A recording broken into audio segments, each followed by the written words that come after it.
Donc bonjour à toutes et à tous. On est très heureux de vous accueillir donc, pour ce Café Brousse un peu particulier puisqu'on a le plaisir d'accueillir un peu plus de monde, en tout cas en termes d'inscrits. Il y avait une quarantaine d'inscrits pour ce Café Brousse. Donc pour celles et ceux qui nous rejoignent pour la première fois, je pense notamment aux partenaires PPI qui nous rejoignent dans ce Café Brousse. Euh, donc à l'origine, les cafés Brousse, ce sont des temps d'échange et de partage qui sont à destination des membres du groupe de travail Pays en développement et biodiversité, qui est donc animé par le Comité français de l'UICN et qui regroupe les représentants des membres du Comité français de l'UICN ainsi que des experts français. Il est en majorité composé de représentants d'associations françaises de biodiversité qui interviennent dans les contextes des pays en développement.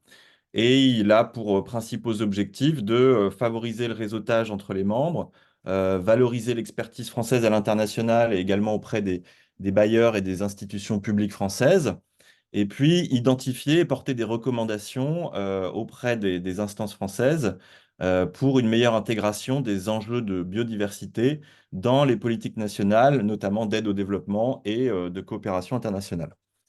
Et donc, c'est dans ce cadre-là qu'on organise aujourd'hui ce Café Brousse un peu particulier, comme je le disais, on a volontairement souhaité l'ouvrir et inviter nos partenaires PPI à suivre cette session, étant donné le sujet qui porte aujourd'hui sur le volontariat international d'échange et de solidarité, et qui sera donc animé par France Volontaire. Pour information, ces sessions sont systématiquement enregistrées, comme c'est le cas aujourd'hui, et donc ensuite, on les mettra en accès libre sur la chaîne YouTube du Comité français. Donc, vous pourrez revoir le replay. Donc aujourd'hui, on a le plaisir d'accueillir trois personnes. Donc Thomas Cossé, directeur du réseau et des programmes de France Volontaire, Corentin Cariou, qui est chargé de programme à France Volontaire, et puis Carole Betty, qui est volontaire de solidarité internationale à ESI Congo, qui par ailleurs est un partenaire PPI de longue date et qui nous partagera son expérience, j'imagine, en tant que volontaire. Donc voilà, je m'arrête là pour cette petite introduction et je laisse la parole à nos amis de France Volontaire qui vont donc présenter les opportunités liées au volontariat dans le secteur de la biodiversité. Et donc on part pour environ 30 minutes de présentation et ensuite on vous laissera poser des questions pour environ une trentaine de minutes également. Donc merci à tous et bon café Bruce.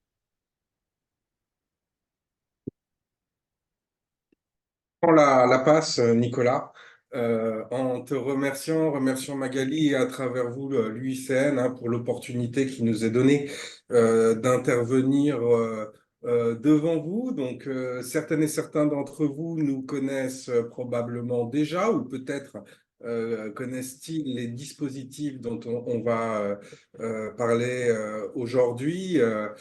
Et dans la partie, hein, qui va être dédiée aux questions, les témoignages aussi, hein, votre témoignage, vos retours d'expérience seront bien naturellement, pardon, les bienvenus. Vous dire que pour France Volontaire, et je ne le dis pas par circonstance, hein, mais on est extrêmement heureux de pouvoir avoir cette séquence avec vous, hein, qui s'inscrit dans la continuité d'une prise de contact, somme toute récente, trop récente, et ça, je le mets dans notre panier avec les équipes du comité français de l'UICN. Il est pour nous évident que les réseaux, les plateformes, les acteurs ont tout intérêt à se connaître, que la capacité à identifier les opportunités, à les mutualiser, à définir des trajectoires communes, des nouvelles opportunités, etc.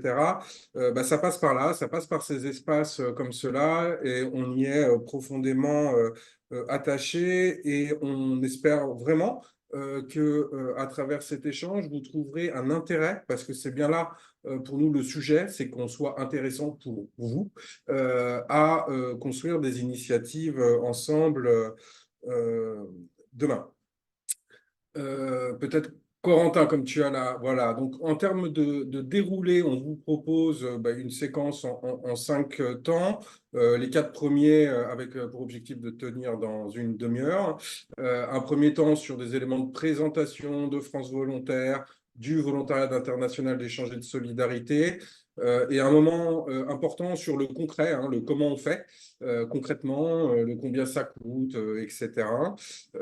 On laissera, et je tiens à remercier Carole pour sa disponibilité depuis Pointe-Noire. Alors, je crois que tu es à Pointe-Noire, j'espère, enfin, normalement tu es à Pointe-Noire aujourd'hui, pour qu'il nous partagera son vécu hein, en tant que volontaire en mission. Et puis, dans une dernière séquence d'une demi-heure, hein, les questions-réponses et vos retours d'expérience. Donc, ça, c'est nous. Je vais passer Corentin, merci. Alors, peut-être pour commencer, sans vouloir être trop long là-dessus, sur quelques éléments de présentation de France Volontaire. France Volontaire, c'est un opérateur du ministère de l'Europe et des Affaires étrangères qui a la particularité d'être également une plateforme. Donc, on a un statut de groupement d'intérêt public depuis le 1er janvier 2023. On était auparavant une association et très anciennement, les plus vieux s'en souviennent, sans leur faire injure, on est les descendants, les héritiers de l'Association française des volontaires du progrès.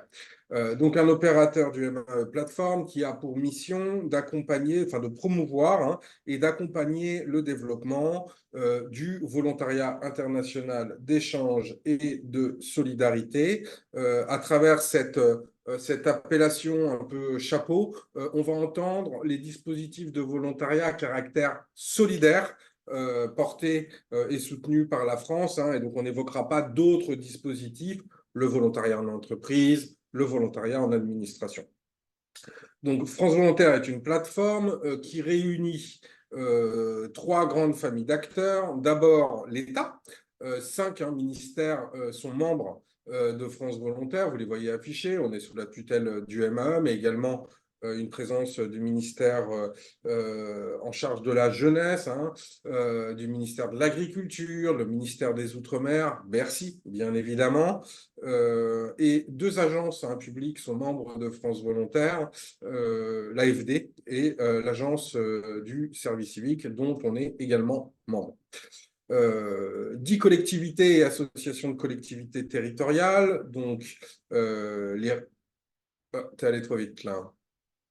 Les régions, à travers Régions de France et plusieurs régions qui sont membres en leur nom, hein, la Nouvelle-Aquitaine, Centre-Val de Loire, la Réunion, des départements via Département de France, Cités Unies France, des liens également importants avec la CIRMA, la conférence des réseaux régionaux multi-acteurs, bien connue de celles et ceux d'entre vous qui interviennent depuis les régions.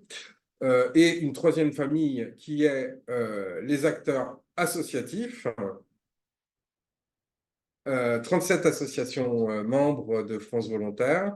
Je ne vais pas les faire les unes après les autres, mais pour faire simple, des acteurs qui sont spécialisés dans l'envoi de volontaires, des acteurs qui sont plutôt des ONG de solidarité internationale, et puis également des instituts de formation hein, comme l'IFED, comme Bioforce, notamment.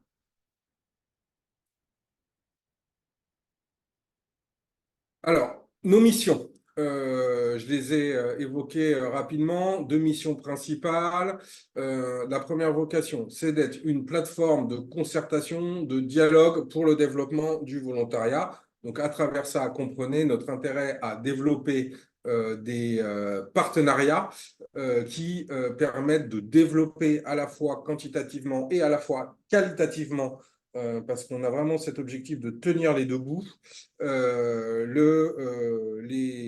mobilités volontaires, quel que soit leur sens. Une deuxième mission qui est celle qui rejoint la question à la fois de la qualité et du sens, hein, sur la mise en place de réseaux, d'outils, d'études qui nous permettent de mieux qualifier les apports de ces expériences, tant pour les volontaires qui les vivent, mais bien évidemment pour les pays, les organismes qui les accueillent. Donc pour ça, on s'appuie notamment sur un réseau d'implantation. Donc, on a 30 bureaux aujourd'hui dans le monde, hein, 6 antennes en France, une septième qui va ouvrir bientôt, donc 2 antennes dans les Outre-mer, à La Réunion, en Nouvelle-Calédonie, et une qui va ouvrir dans les Antilles très prochainement.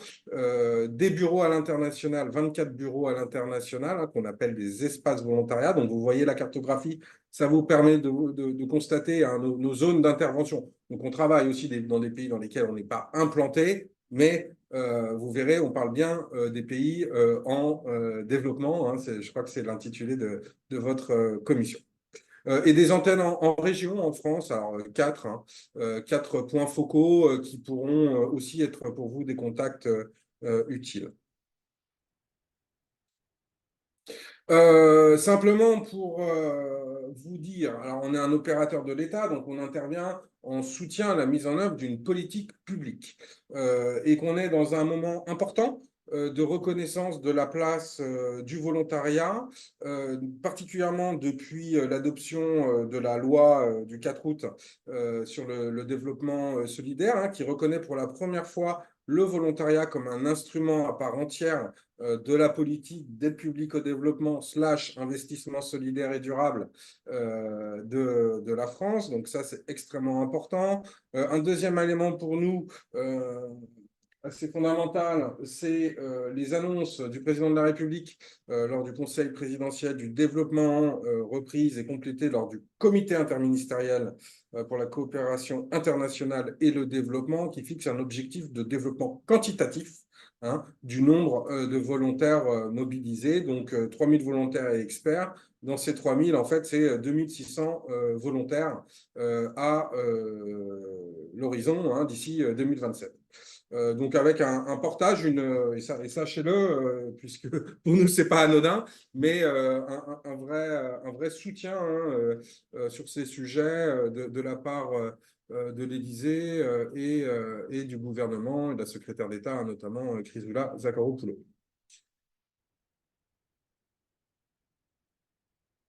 C'est à ce moment-là, Corentin, où je te fais, en tant que rugbyman, une belle passe en arrière. Merci Thomas.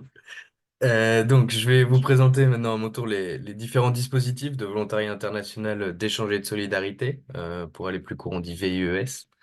Il y en a beaucoup et ce sont des dispositifs relativement variés. Alors, le principal et le plus connu, c'est le VSI, le volontariat de solidarité internationale, mais il y en a d'autres que je vais vous présenter qui diffèrent de par les profil des volontaires, de par les typologies de missions, les durées des missions, les âges des volontaires, etc. Le premier dispositif que je vais vous présenter, c'est le chantier international qui s'adresse vraiment à des jeunes qui veulent s'engager pour des périodes courtes, en général sur les vacances scolaires, et qui vont mobiliser ces jeunes, alors ces groupes de jeunes, souvent ils partent à plusieurs, sur des projets montés en partenariat avec des structures membres de France Volontaire, euh, des projets internationaux où ils vont avoir des activités souvent en lien avec d'autres groupes de jeunes dans les pays dans lesquels la mission a lieu. Un autre dispositif qui est connu principalement dans le national, c'est le service civique. Alors, j'imagine que mais le national est beaucoup moins connu dans deux dimensions. La première, c'est du service civique, un peu comme dans la même logique du nord vers le sud, où des jeunes vont partir dans des structures. D'ailleurs, je crois que Kézi Congo, dont Carole fait partie, accueille des services qui est agréé pour le service civique. Mais il y a aussi une dimension de réciprocité, donc là plutôt du sud vers le nord, où des jeunes étrangers vont venir faire des missions pardon, de service civique dans des structures françaises agréées là aussi. Voilà. Ce sont dispositif qui s'adresse vraiment, et je parle aussi des chantiers internationaux, qui s'adresse vraiment à la jeunesse.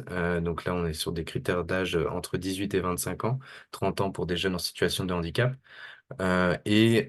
où des compétences techniques, une expérience, une formation n'est pas forcément nécessaire ou demandée, mais où c'est vraiment l'implication, l'engagement des jeunes qui vont être valorisés. Et sur le service civique, on est sur des missions de 6 à 12 mois, que ce soit à l'international ou en réciprocité. Ensuite, j'en ai parlé un petit peu tout à l'heure, le principal et le plus connu des dispositifs de volontariat, c'est le volontariat de solidarité internationale, où là aussi on s'adresse à des jeunes, mais sans critères, sans limite d'âge. Donc on peut tout à fait, à partir de 18 ans, partir en VSI à tout âge.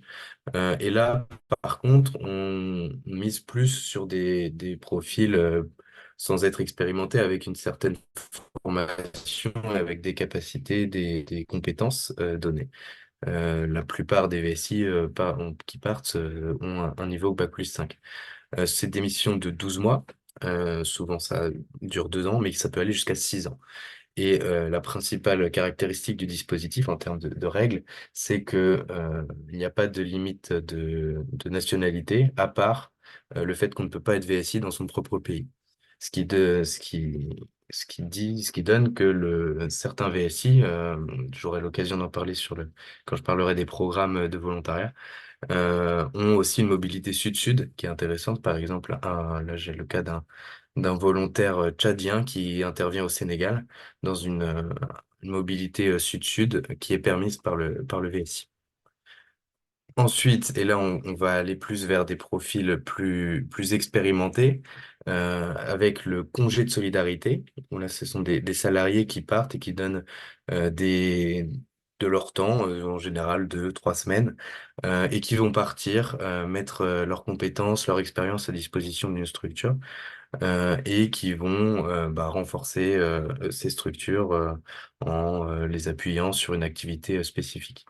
Ça peut être, par exemple, moi j'ai connu un volontaire qui travaillait aux eaux de Beauval et qui est parti, donc moi j'étais volontaire au Congo, qui est parti dans une structure de conservation de la nature au Congo-Brazzaville, et qui a appuyé cette structure pendant, je crois que c'était un mois. Et toujours dans cette logique un petit peu d'appui, de compétences, de partage d'expériences, etc. Il y a le volontariat senior. Donc là, c'est plus des dispositifs qui s'adressent à des volontaires en retraite ou en pré-retraite.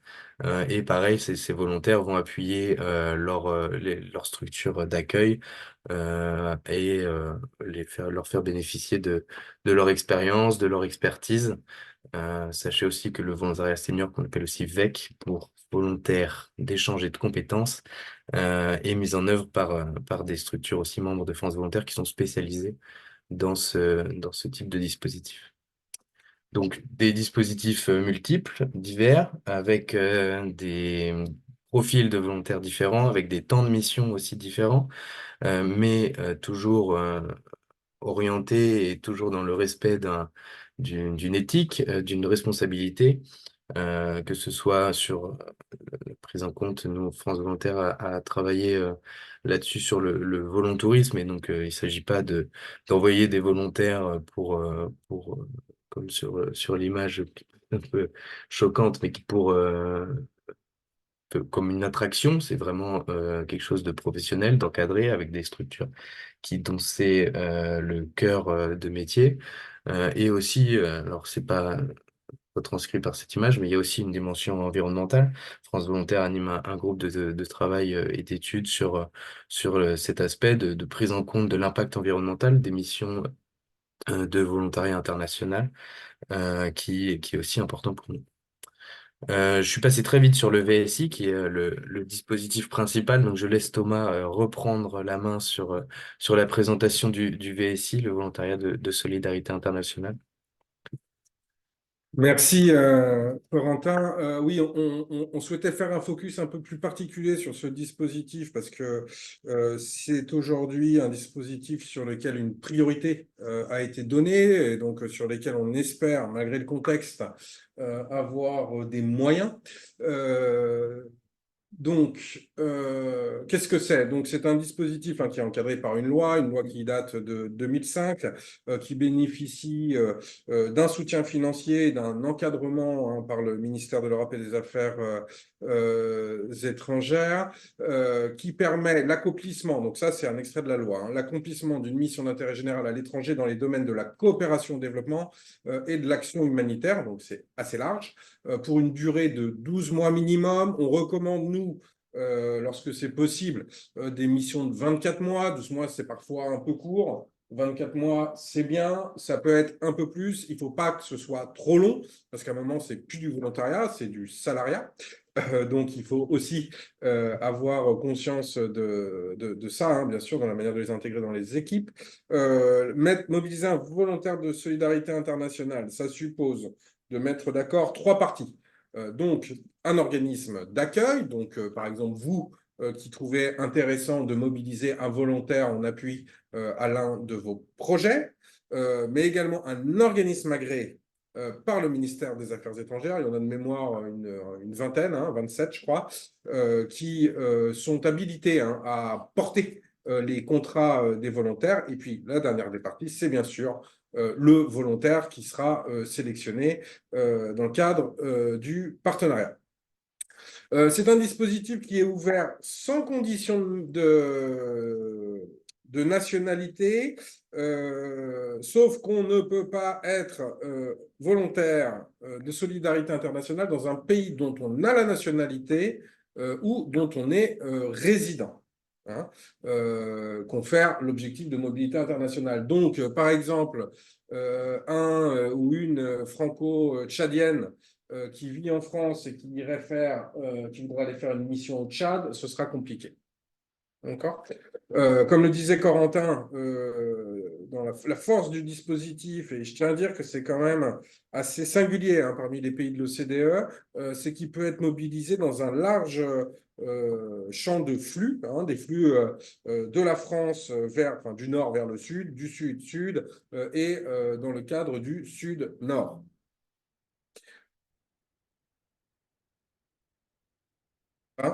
Merci. Donc, le volontaire, c'est assez similaire pour le service civique. On ne va pas vous perdre dans tous les détails réglementaires de prise en charge, mais le volontaire, il a un statut qui lui donne des droits. Il lui donne droit à une indemnité mensuelle, qui est calculée. Alors, la loi fixe un minimum légal à 150 €. L'objectif de l'indemnité, c'est de pouvoir vivre. C'est un minimum, c'est le plancher. Donc, heureusement, tous les volontaires ne sont pas à ce niveau-là.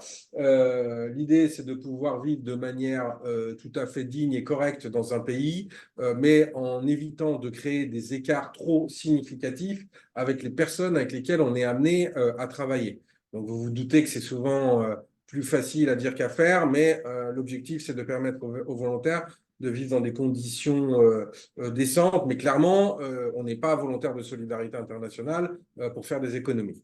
Le volontaire bénéficie d'une couverture santé complète, je ne vais pas rentrer dans les détails, des assurances, son billet d'avion aller-retour est pris en charge, tout comme son visa. Le volontaire doit bénéficier, donc ça c'est l'organisme agréé qui le met en place, d'une formation au départ obligatoire qui prend principalement en compte les questions liées au positionnement, à l'interculturalité et à la sécurité en mission. Il bénéficie à son retour d'une formation, toujours la même chose, proposée par l'organisme qui l'a mis sous contrat, une formation d'appui au retour à la vie professionnelle. Et enfin, il bénéficie d'une indemnité de réinstallation qui est modique. On n'est pas dans c'est pas un emploi, on n'a pas accès.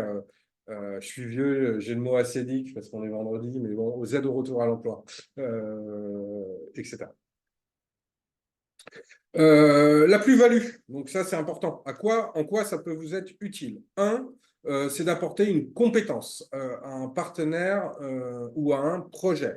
Les volontaires de solidarité internationale, le profil type, c'est deux fois sur trois une femme qui a un niveau à 80% minimum Master 2 et qui a quasiment toujours une première expérience à l'international / professionnelle.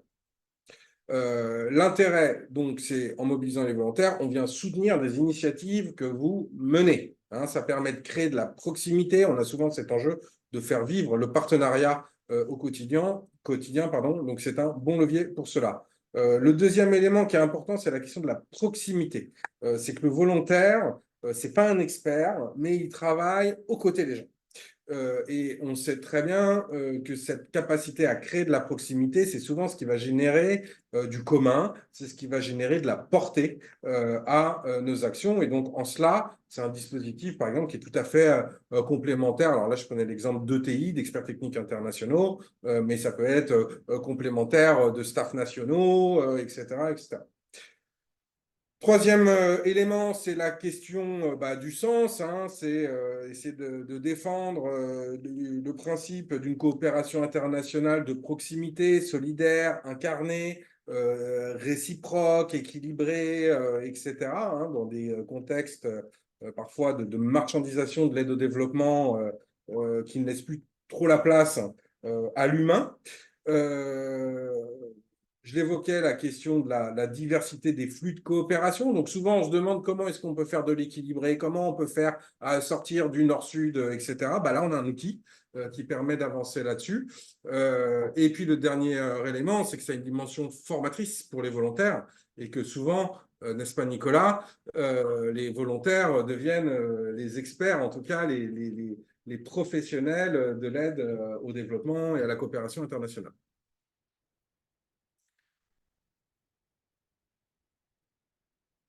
Alors, merci. Combien ça coûte? Alors, un VSI, alors là, on vous donne un chiffre qui est large. Hein.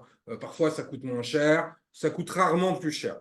Nous, on l'évalue à peu près. Pour une mission de 12 mois, c'est à peu près 30 000 euros. Dans ces 30 000 euros, l'État, via le MAE, apporte déjà 9 000 euros. Et donc, il reste en général à la charge de l'organisme qui l'accueille, on va dire entre 20 et 25 000 euros, suivant les coûts qu'on prend en charge. La variable, elle se situe souvent sur la question de logement. Est-ce qu'on paye le logement ou pas, etc. Hein. Mais dedans, tout est compris. Donc, toute la mobilisation du volontaire. Par contre, bien sûr, il faut qu'il soit sur un, il faut qu'il soit sur un, il faut pardon qu'il soit sur un projet qui lui permette de disposer d'un ordinateur, de moyens de déplacement, etc. Donc ça a quand même un coût et on va y revenir. Nous, l'idée, c'est de faire baisser ce coût.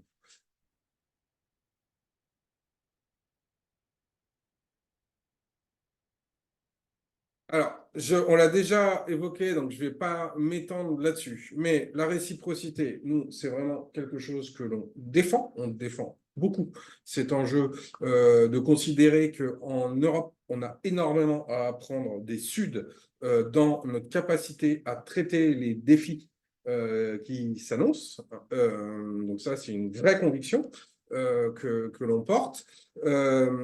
Pour ça, on a la chance que le législateur ait permis d'inscrire dans la loi sur le service civique et sur le VSI la possibilité d'une réciprocité.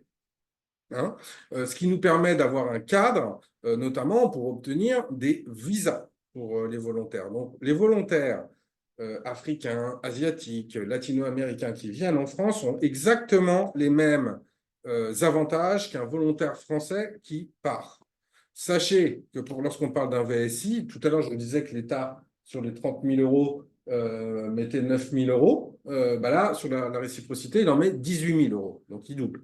Hein. Donc, ça fait baisser, bien sûr, le reste à charge. Ça a toujours un coût d'entrée, mais vous pouvez constater à travers ça qu'il y a une ambition.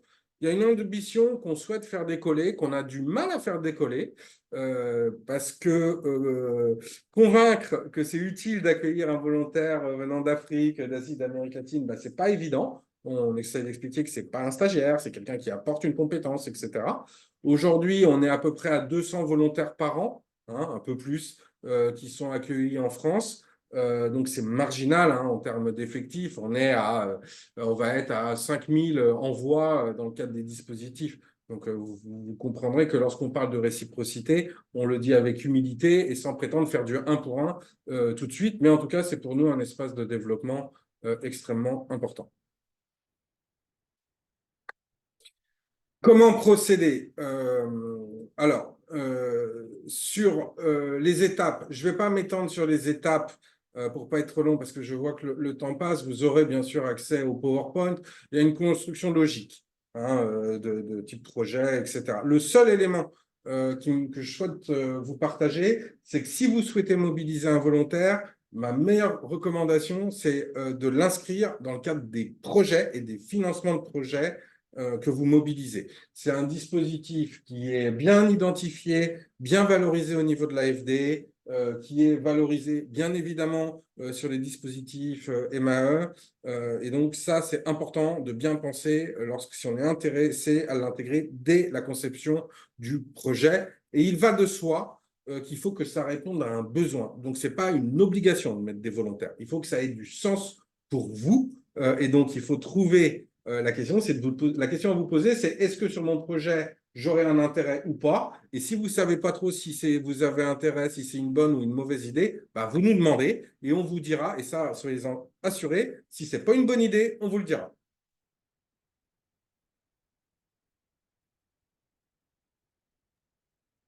Peut-être, et pour conclure rapidement sur la partie France Volontaire, donc je vous disais que dans notre mission, on essaye de travailler à une montée en puissance de ces dispositifs. Donc pour ça, on est amené à porter pour le compte du MAE un certain nombre de programmes qui visent à renforcer la contribution du volontariat aux priorités de la politique développement solidaire de la France et à rendre ces dispositifs plus accessibles pour les OSC, particulièrement pour les OSC du Sud. Lorsqu'on leur dit que ça coûte 20 000 euros, bah, elles les ont pas, hein, et on comprend. Et on préfère qu'elles investissent sur des staffs nationaux, mais on pense que c'est quand même utile et intéressant. Et on considère également qu'à travers ces programmes, on facilite la mise en réseau, le développement de communautés de pratique. Nous, on n'est pas des experts en biodiversité, on est des experts en volontariat. C'est pour ça que ça nous intéresse de travailler avec vous, parce qu'aujourd'hui, le volontariat, il est trop peu mobilisé sur les questions environnementales, climatiques, de biodiversité, peut-être parce que c'est des mouvements plus récents, en tout cas à l'échelle de ce que nous on perçoit, mais on constate bien sûr qu'il y a un vrai intérêt, et notamment des jeunes ici, mais des jeunes dans les pays, à s'investir sur ces défis.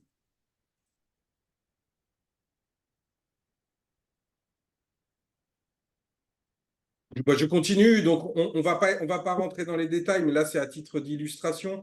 On a deux programmes là qui sont en cours. Le programme bah, qui est à droite, parce qu'il va bientôt se terminer, qui est sur l'objectif, c'est de mobiliser des volontaires en soutien à des projets de lutte contre la désertification donc, dans les pays du Sahel, hein, donc les 4 pays, hein, on aurait aimé plus, mais le contexte ne le permet pas. 70 volontaires qui vont venir des projets portés par des acteurs locaux. Et puis peut-être que vous êtes déjà au courant, en tout cas, je crois qu'on a déjà eu l'occasion d'en parler, un programme qui s'appelle Volontaires pour la préservation des forêts, là qui est lancé. Je crois qu'il y a plusieurs de vos membres, enfin des personnes autour de l'écran possiblement, qui ont répondu à un appel à manifestation d'intérêt hein, pour la préservation des forêts dans les pays du bassin du Congo. On a le comité de sélection lundi. N'hésitez pas à nous faire des messages, passer des messages si vous en avez sur ces projets, mais c'est une illustration concrète. Et clairement, l'enjeu environnemental, biodiversité, climatique, etc., sera pour nous une priorité dans les années qui viennent. Et j'ai envie de dire, quelle que soit la trajectoire budgétaire qui sera la nôtre, ça nous forcera. C'est pas, on va plus, enfin, pardon, dans ce contexte de contrainte, clairement, il y aura une priorité donnée à ces questions-là. Voilà, désolé si j'ai été un peu long. Sans plus attendre Carole, notre grande témoin.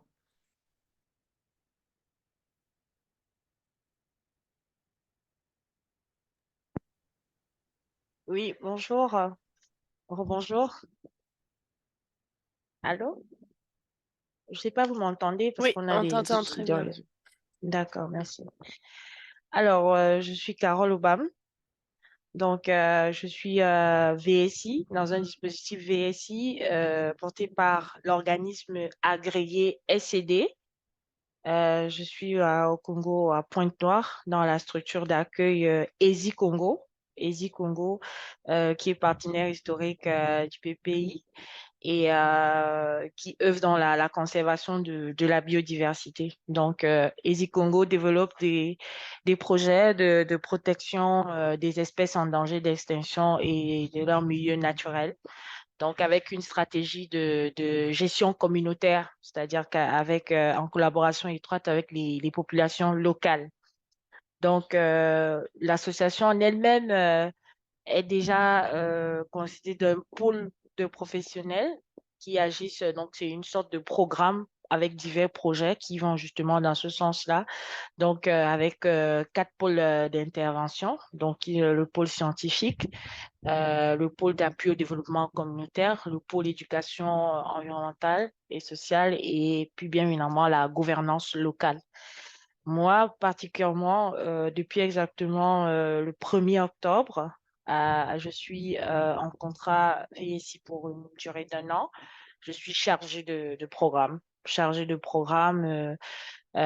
je supervise, je co-supervise, je coordonne la plupart des projets qui se passent avec différents bailleurs, notamment sur le projet d'appui à la création de la réserve forestière de Ntombo et beaucoup d'autres activités qui naviguent autour des différents pôles des Congo.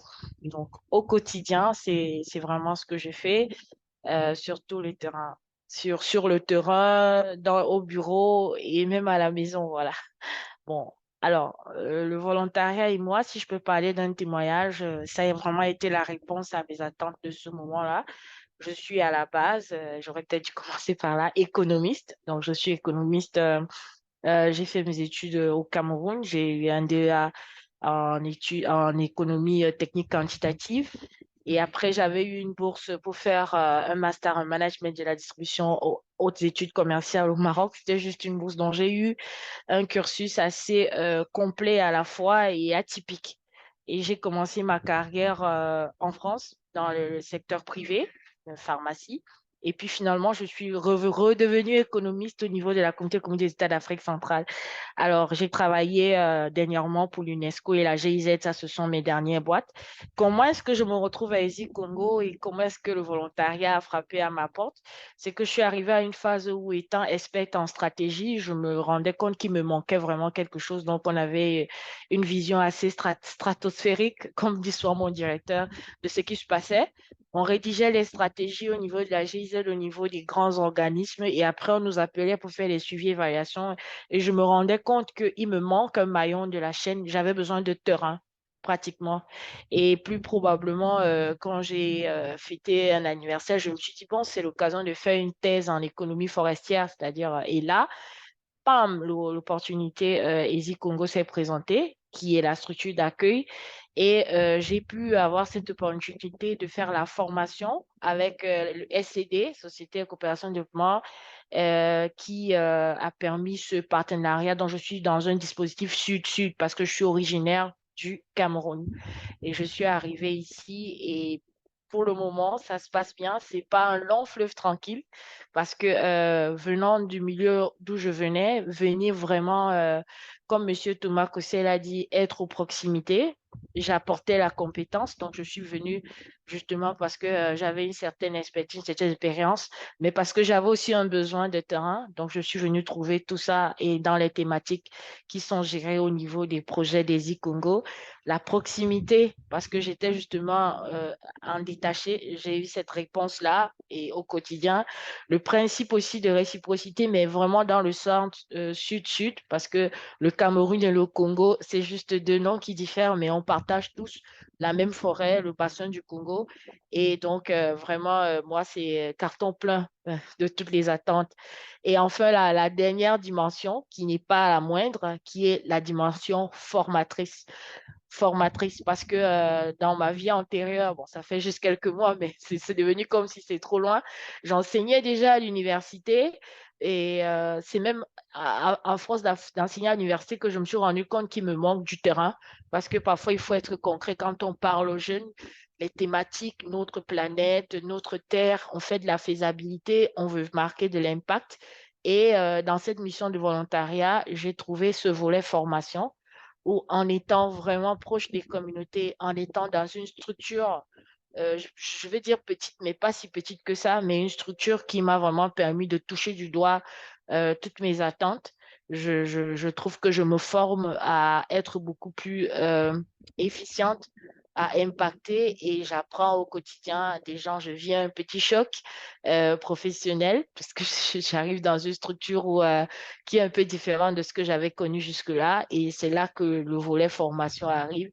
Et même sur ma propre personne, je découvre des talents cachés, la résilience en vrai. Ce n'est plus de la théorie, c'est vraiment la résilience, le dépassement de soi et avancer au quotidien, voilà, dans cet environnement-là. Donc, si je peux dire de façon ramassée, c'est un peu ça mon témoignage et l'expérience VSI que je vis aujourd'hui grâce au dispositif Sud-Sud SED et bien évidemment de la formation que j'ai eue parce que j'ai eu une formation au départ avec le SCD qui a été pour moi vraiment une illumination. Parce qu'on entendait souvent parler de volontariat, mais maintenant il faut se rapprocher pour vraiment voir comment est-ce que ça peut vous impacter vous-même. Et une fois que vous êtes impacté vous-même, vous pouvez impacter réellement votre environnement. Voilà, voilà un peu ce que je peux dire. Merci.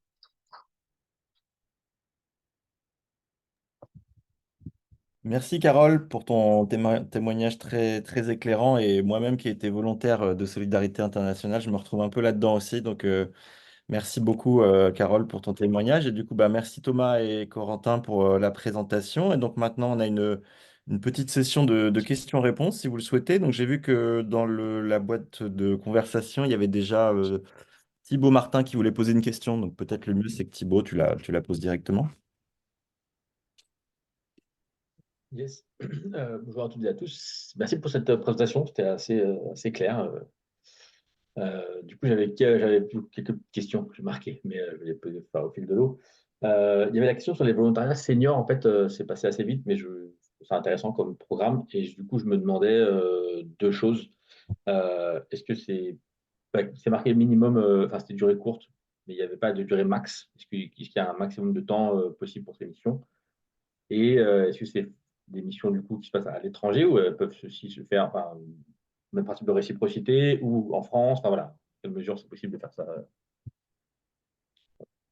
Ok, mais je peux répondre à ça. Très heureux si la présentation a été à peu près claire. Le volontariat senior, en fait, donc ce sont en général des volontaires retraités qui s'engagent pour des durées courtes parce que qui sont alors c'est souvent du perlé. Enfin, en tout cas, il y a une possibilité de perler. Donc, ça peut être, par exemple, d'avoir un expert sur les adductions d'eau qui vient un mois faire un diagnostic ou ça peut être le même expert qui participe à la construction d'un projet d'adduction d'eau plus dans la durée et qui va venir de manière perlée tout au long de la mission. Donc, il y a plusieurs organisations, associations qui sont spécialisées. Je pense notamment à Agir à BCD, que vous connaissez peut-être. Il y a également ECTI, qui est aussi mobilisé. Il y a aussi le GREF, plutôt sur le champ de l'enseignement.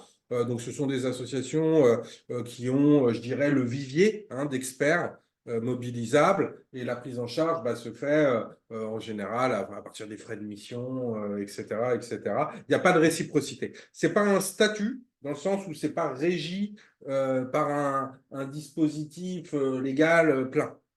On est à la frontière du volontariat et du bénévolat, mais plutôt du volontariat parce que c'est structuré un petit peu sur les mêmes principes.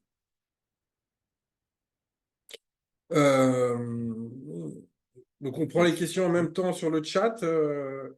Oui, je vois qu'il y en a d'autres. Alors peut-être que Thibaut, tu Ouais. peux compléter parce que je vois qu'il y en avait d'autres. Puis après, on peut laisser la parole à Ouais, il faut Élodie aussi qui avait aussi alterner, une autre mais question. non, juste pour revenir là-dessus, j'ai pas entendu. En termes de, enfin, c'est forcément du coup de France vers des pays Oui, oui, oui, il n'y a pas étrangers. de, Ouais. il y a pas de Voilà. réciprocité Il dans n'y a ce pas sens. France en France, Non, quoi. C'est pas possible. pas encore. C'est le Ça, c'est du prochain bénévolat, next c'est du step. bénévolat sinon, quoi. Ok. Ouais. Yes. Non, mon autre question, c'était par rapport à, dans ce cas-là, avant de laisser la parole aussi, c'était sur la question dans le coût qui était mentionné. Il Ouais. était dit que du coup, le MAE prend environ 9 Ouais, 000 en alors en charge. Ça fait, consiste en c'est. quoi? Ouais, là, moi, je vous ai présenté le coût total hein, enfin estimatif, etc., hein, nuancé bien sûr. Mais le MAE, en fait, la participation, elle va directement à l'organisme agréé et ça permet de couvrir, par exemple, des coûts de formation, etc. Enfin, en tout cas, une partie des charges de mise en œuvre. Donc, c'est déjà fléché vers la structure qui est agréée, avec laquelle vous serez partenaire, mais qui aura pour responsabilité de porter le contrat du volontaire. Ok. Eh bien, merci. Et puis je vois qu'il y avait Elodie Laïli qui avait une question aussi. Donc Elodie, je ne sais pas si tu veux la poser directement. Non, mais Elodie, oui, Sinon, je vais la lire. non, mais je la Je vois. vais la Non, voir. c'est la... Oui, vous avez raison, Elodie. C'est la question de l'accessibilité, elle est pour nous extrêmement importante. Alors, l'intérêt dans le fait d'avoir plein de formes de volontariat, c'est que c'est quand même très difficile qu'à un moment, on n'arrive pas à se caser dans l'un de ces dispositifs. Hein. Ça, c'est la première chose. Donc, par exemple, pour des jeunes qui débutent, qui n'ont pas d'expérience, etc., on va les orienter d'abord vers le service civique. Sur le VSI, je dirais que la tendance, en fait, et ce sont les critères de recrutement des associations ou des collectivités, c'est-à-dire qu'il y a une tendance, même si c'est une ressource volontaire, à vouloir la considérer, et c'est quelque chose sur lequel on est attentif, comme une ressource permanente, expert, et donc le plus on a de master, le plus on a d'expérience, le mieux c'est. Mais le volontariat, c'est, et peut-être qu'on ne l'a pas assez dit, mais c'est d'abord conçu comme une expérience formatrice, transformatrice, hein, pour les personnes qui la vivent. Donc, on est attentif à cela. Et après, les offres pour postuler, nous, on a pour vocation à publier toutes les offres sur le site de France Volontaire. N'hésitez pas à consulter le site de France Volontaire, hein. Il se veut assez pratique et illustratif. Il faut tenter sa chance. Tous les gagnants ont tenté leur chance. Mhm. Merci Thomas pour ta réponse. Et je vois qu'il y a Eric qui voulait voilà, intervenir, qui a levé la main. Donc Eric, je te laisse la parole. Bonjour, je me présente Éric Bérard-Rulveau en représentation de El Congo, donc une association congolaise qui vient d'ailleurs un PPI sur le Lamentin d'Afrique. Moi, je suis un peu surpris sur tout ça. C'est peut-être moi qui ai mal compris, mais d'abord, pour moi, la notion de volontaire, c'est qu'il n'y aurait pas de coût pour la structure d'accueil. Alors là, si je comprends bien, il y a 20 000 euros en moyenne qui doivent être trouvés par la structure d'accueil du volontaire. Et ma deuxième question est l'expérience que nous avons avec le bénévolat et les volontaires, c'est que il est difficile de les encadrer dans le sens où ils sont des volontaires. Donc, s'ils n'ont pas envie de travailler, je ne peux pas les forcer à travailler. Si les moustiques les dérangent, je ne peux rien faire, etc. Et donc, j'aimerais savoir quelles sont les garanties qu'on peut avoir par rapport à un volontaire qu'il reste sur la période pour laquelle on a investi, et on a investi du temps de formation et des finances aussi. Merci. Oui, c'est une très bonne question. Alors oui, ça a un coût. Il y a un coût résiduel. L'État finance pas tout, hein. Vous imaginez financer à hauteur de 30 000 euros 2600 VSI. Là, le budget de l'État, il ne tient pas. Certains pays le font, hein. Les Américains le font, les Japonais le font, les Australiens le font. La France n'a pas cette entrée-là. Elle est plutôt sur une logique de cofinancement. Donc, sur la question du financement, c'est pour ça que nous, on a ces programmes sur, par exemple, les personnes, et j'espère qu'elles seront nombreuses à être soutenues dans le cadre du programme volontaire pour la préservation des forêts. Le volontaire, il leur coûtera rien. Hein. Et on a bien conscience qu'il faut réussir à trouver des mécaniques de cofinancement pour rendre les dispositifs accessibles. La deuxième chose, oui, le volontaire, ce n'est pas un salarié, il n'est pas dans une relation de subordination, mais il a un contrat, enfin il ou elle, a un contrat qui dit ce qu'il doit faire, ses horaires, etc., etc. Et donc ça, après, on rentre dans le cadre de l'application des termes d'un contrat. Il y a des volontaires qui font du très bon travail. Il y a des volontaires qui font parfois qui ont un investissement plus décevant. Mais comme on a des collaborateurs qui font un très bon travail et des fois des collaborateurs qui ont un apport plus restreint. Donc, c'est de l'humain, hein, c'est de la compétence. Alors moi, ma question par rapport à ça, enfin ma préconisation, c'est bien évidemment que vous soyez associé au processus de sélection de ces volontaires et pour que les personnes que vous accueillez, bah, vous soyez bien en phase avec le profil qu'elles présentent. Merci pour ta réponse. Je vois que Thibaut a levé la main pour de nouveau une Oui, question. désolé, la sous-préfète. Là, j'avais une question justement par rapport à ces programmes forêt. Je crois qu'il y en avait deux, du coup, un sur le bassin du Congo et un au Sahel. Nous, donc, je travaille pour Envolver, on est plutôt sur l'Amérique du Mhm. Sud, où les problèmes de déforestation existent aussi. Et du coup, c'est ça, est-ce qu'il est prévu, est-ce envisagé des programmes aussi là-bas, parce que pour le coup, on serait en plein dans le fond de... Oui, oui, enfin, c'est prévu. En tout cas, on y travaille. Le programme sur les forêts, Thibaut, il est né en livrable du One Forest Summit hein, de Libreville. Donc, avec un dimensionnement initial très centré sur le bassin du Congo, mais le One Forest Summit va au-delà.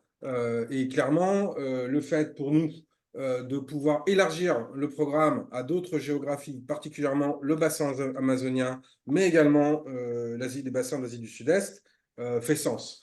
Le plus on aura d'acteurs qui nous disent nous on est là, on est porteur de solutions, on pourrait faire, etc. Enfin, le plus on entend ça, le plus ça nous encourage. Bah, On on a est là. essayé de faire en sorte de le mettre comme livrable suite à la visite du président de la République au Brésil. Hein. Bon, on n'est pas encore réussi, mais nous, je suis en Amérique latine, au Pérou, en Colombie, en Équateur, en juin, et on compte bien pousser ça. Clairement, la thématique forêt, biodiversité au sens large, on veut l'ancrer dans la durée, l'élargir, qu'il y ait plus d'opportunités. Et donc, si vous êtes intéressé, parlons-nous. Merci. Est-ce qu'il y a d'autres questions? Je pense qu'on avait fait le tour au niveau du chat en tout cas. Est-ce qu'il y a d'autres interventions? Bonjour. Bonjour. Merci beaucoup pour cette présentation. Je me demandais si vous saviez s'il y aurait d'autres appels à projets comme il y a eu pour France Volontaire Forêt en 2025 ou avant, enfin, si vous avez déjà cette idée-là. On le souhaite. Je peux pas, on n'a pas d'arbitrage budgétaire qui nous permet de dire oui. Hein. Mais comme je l'indiquais en réponse à Thibaut, l'idée, c'est de continuer d'investir sur les thématiques que vous portez.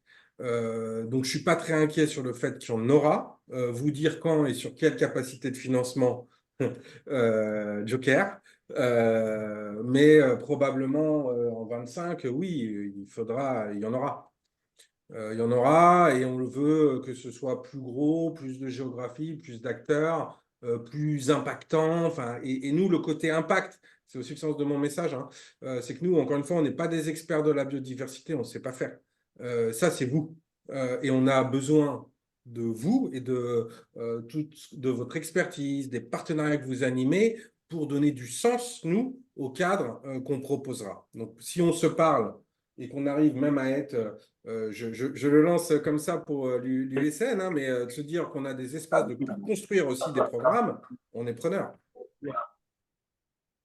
D'accord, merci beaucoup pour votre réponse. Merci. Il reste éventuellement une minute pour prendre une ou deux questions s'il reste des questions.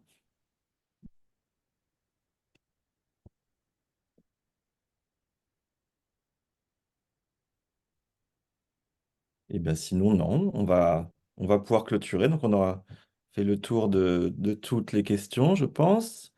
Bah, écoutez, un grand merci à l'équipe de France Volontaire. Hein. Merci Thomas, merci Corentin et merci Carole pour cette présentation très éclairante. Et du coup, voilà, on a bien compris que Le volontariat était quand même très, très utile et qu'il fallait qu'on puisse ensemble le développer, notamment dans le cadre des projets biodiversité, parce que c'est quand même une thématique, effectivement, comme tu l'as rappelé, Thomas, qui est montante et que nous, on porte. Donc, avec plaisir pour continuer à échanger sur les différentes opportunités.